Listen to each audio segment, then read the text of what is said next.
Hey family, welcome back to the Calibrate Tools channel. And today we're going to continue our series on electrician tools must have. Okay, one of those must haves for an electrician, or if you're doing electrical work, is fish tape. So we're going to talk about fish tape and wire strippers as well. So stay tuned. I'll see you right after this.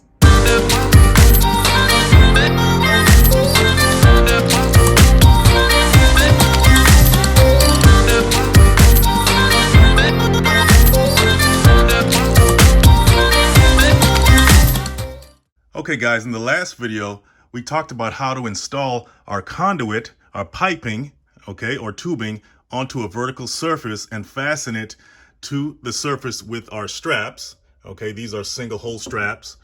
And we also talked about how to install our box, our electrical box, okay, in which the conduit enters right about here. This is a knockout box. We showed you how to knock out these holes to install our conduit with these connectors right here. We also talked about how to create an offset. This is a 10-degree offset with a pipe bender so the tubing can enter the box, because these knockout holes are not right up against the surface, right? They're a little bit in. So if you want to check out the pipe bending video on the channel, please do so. We talk about how to create all kinds of bends on that video, all right? So next, we're going to pull our wire through the conduit all the way up through this opening here in the electrical box. And we're going to do that with a special tool called a fish tape. We're going to show you that in a second. And our wire is going to be sticking out of the electrical box. Our wires, I should say, is going to be sticking out of the electrical box about 6 to 8 inches. That's the code, because your wires can't be too short, because short wires give a poor connection, and you have to have enough length in your wire to connect to your switches, whatever you have in the box, or maybe another box right next to that or something, okay? Point is, you have to have enough length in your wire to make proper connections. And if you cut your wires too short, once again, that'll provide a poor connection, and it's also very dangerous.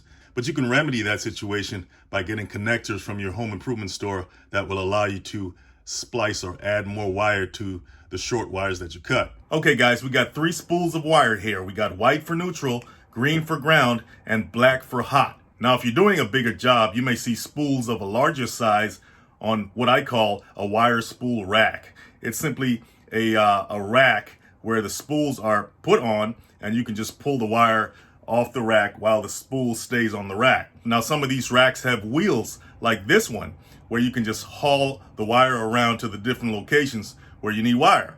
So we don't have one of those here. We're just gonna pull the wire off the spool as much as we need to pull it through the conduit, and show you how that's done with this tool right here. It's called fish tape.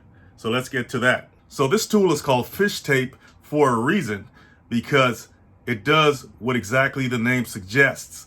It fishes itself into the conduit and fishes the wire back out of the conduit. And if you look on the end of this wire protruding out of the fish tape encasing, it has a hook on it, right? And that's where you hook your wires to pull them back through the conduit out through the other end, whether that's out another box or just out of conduit, period. So we're going to pull about 7 foot of wire off of each of our spools here, so we can pull that through our conduit, our 1/2-inch conduit, with our fish tape. And I'm going to use a screwdriver here to put it through our spool center so it'll make it easier to pull the wire off.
We're going to use our 6-in-1 tool here as a wire cutter portion to cut our wire.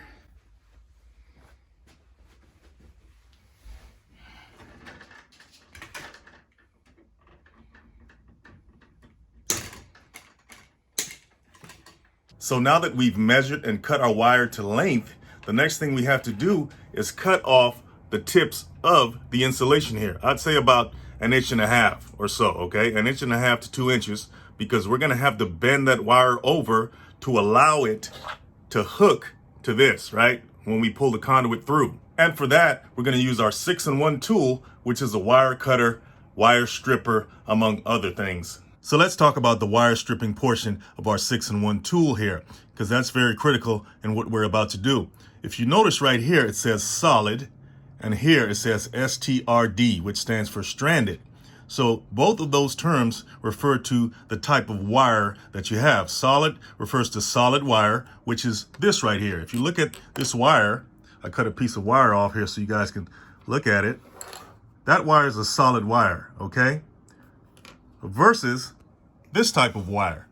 That's stranded wire. I'm sure all of you have seen that, okay? That's when the wire is made up of strands of smaller wire, and they just coalesce into one wire, right?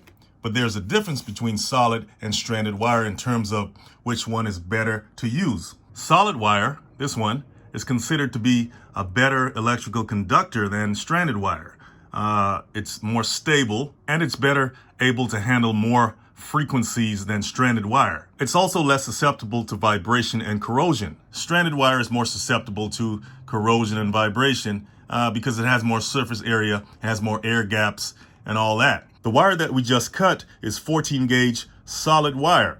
So we want to go to the left side of the tool, go all the way up to 14. And this is where we want to put our wire, okay? If it was stranded 14 gauge like this, there it says 14 gauge stranded, we would want to put the wire in the hole just below it in order to strip it, because the stranded wire gauge scale is on the right side, and you would go all the way to 14 right here, and that's why you would use this one for stranded wire.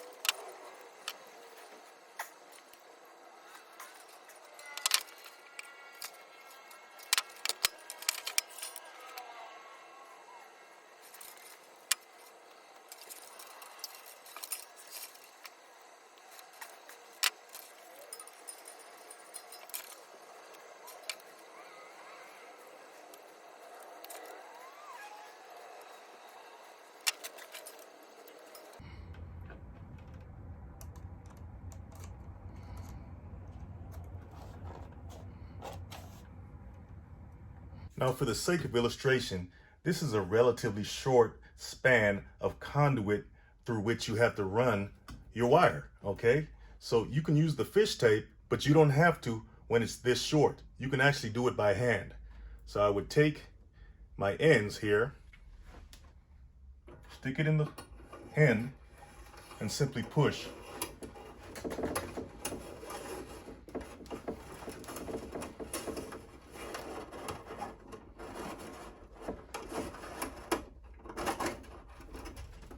Until it comes out the opening right there in the box. But out in the field, you're gonna have to run much longer spans.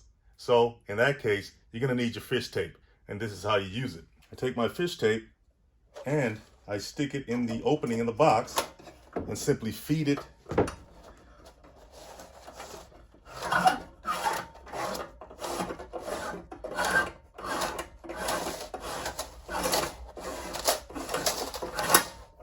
until it protrudes out of the end. And you don't want to leave this dangling out of your box, because you don't want to leave a crimp in your fish tape wire.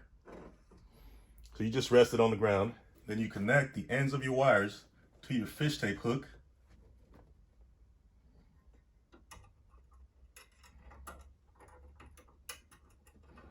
And you simply start reeling it in.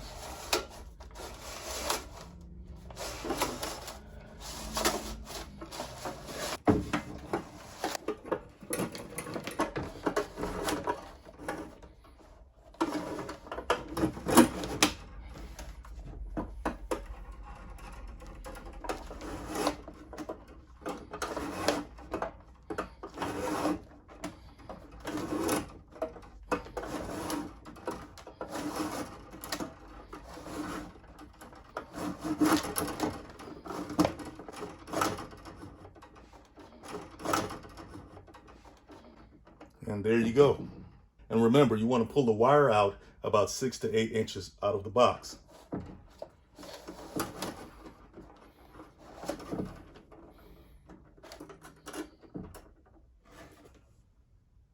Okay, so I know some of you experienced guys knew some of this stuff already, right? But for those that did not, if you appreciated the content, please hit the like and subscribe button. And even if you did know about it, hit the like and subscribe button if you appreciate the content. I'll see you next time.